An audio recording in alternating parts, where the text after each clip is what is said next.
दयालु राजकुमारी और जादूगर। बहुत समय पहले की बात है। किसी नगर में एक राजा और उसकी दो दो जुड़वा राजकुमारियां रहा करती थी, जो हर काम साथ ही करती थी। एक बार राजा बहुत बीमार हो गया, तो उसने सोचा, यदि मैं मर गया तो मेरी बेटियों और राज्य को कौन देखेगा।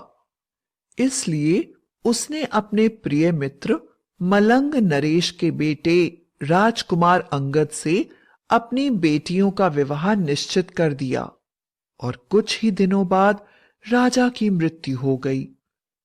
मलंग देश संदेश पहुंचाया गया तो पता चला वहां का राजकुमार कहीं लापता हो गया है। राजकुमारियां अब अकेली हो गई थीं और खुद को किस्मत के हवाले कर राज्य की देखभाल में जीवन बिताने लगी। दोनों ही बहुत खूबसूरत और दयावान थीं। एक बार राज्य में सूखा पड़ गया और पशु पक्षी सब मरने लगे। राजकुमारियां बहुत दुखी हुईं। उन्होंने राज्य में वर्षा करवाने के लिए ये मुनादी करवा दी कि यदि किसी की बताई हुई पूजा या विधि से राज्य में फिर से वर्षा हो जाए तो वे इसके लिए तैयार हैं, और जिसके द्वारा बताए उपाय से वर्षा होगी उसे वे इनाम भी देंगी। चारों तरफ ये बात फैल गई और दूर दूर देशों से लोग नए नए उपाय लेकर आने लगे, पर कोई नतीजा नहीं निकला। प्रतिदिन लाखों पशु पक्षी और इंसान भूख प्यास से तड़पने और मरने लगे। राजकुमारियां बहुत परेशान हुईं। एक दिन शाम के समय एक जादूगर वहां आया और बोला, राजकुमारी की जय। आदरणीय राजकुमारी जी, आप बहुत ही दयालु हैं। आपकी अच्छी नीयत को देख मैं आपकी सहायता करना चाहता हूं। मैं आपके राज्य में वर्षा ला सकता हूं, पर आप दोनों में से किसी एक को मुझसे विवाह करना होगा। यदि आपको मंजूर है तो मैं उपाय करूं। राजकुमारियां बहुत सोच में पड़ गईं, क्योंकि जादूगर ने एक अजीब सा फटा हुआ बदबूदार लबादा सा पहना हुआ था। दांतों में गंदगी साफ दिख रही थी। इससे शादी कोई राजकुमारी सोच भी नहीं सकती। फिर दोनों राजकुमारियों का विवाह मलंग नरेश के राजकुमार से उनके पिता मरने से पहले ही तय कर चुके थे, पर वह राजकुमार कहीं लापता हो गया था।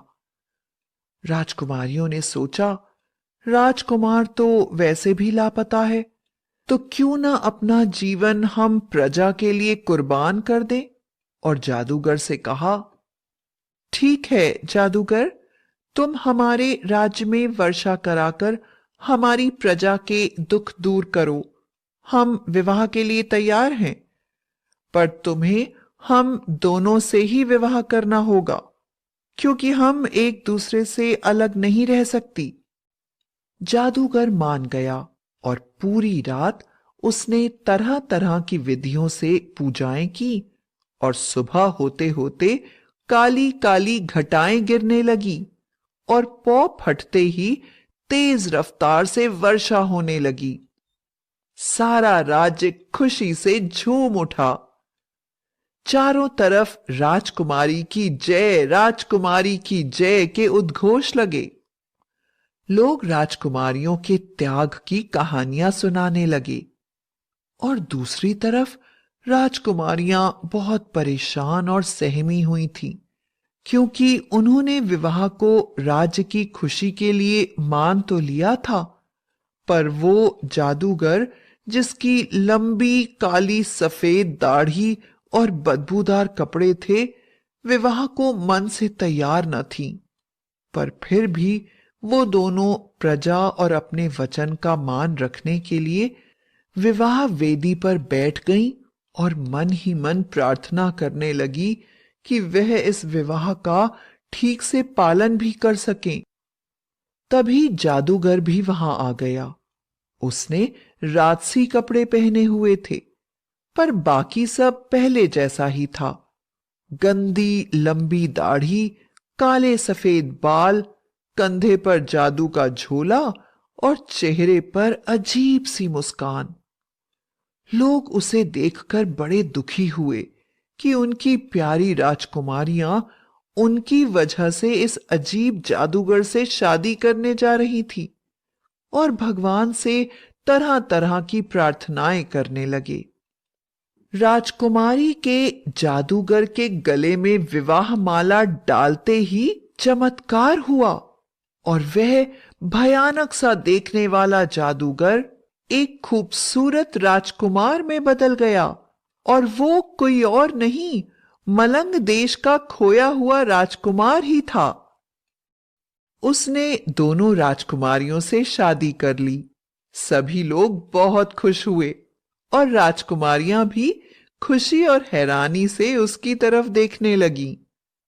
तब जादूगर ने कहा कि एक भयंकर जादूगरनी ने उसे जादू सिखाने का वादा किया था, पर जब उसने राजकुमार को जादू के लिए लोगों को मारने को कहा, तो इस राजकुमार ने इनकार कर दिया, और जादूगरनी ने गुस्सा होकर शाप दिया, जाओ, जिस जादू का तिरस्कार कर रहे हो उसी के कारण वापस अपने रूप में आओगे।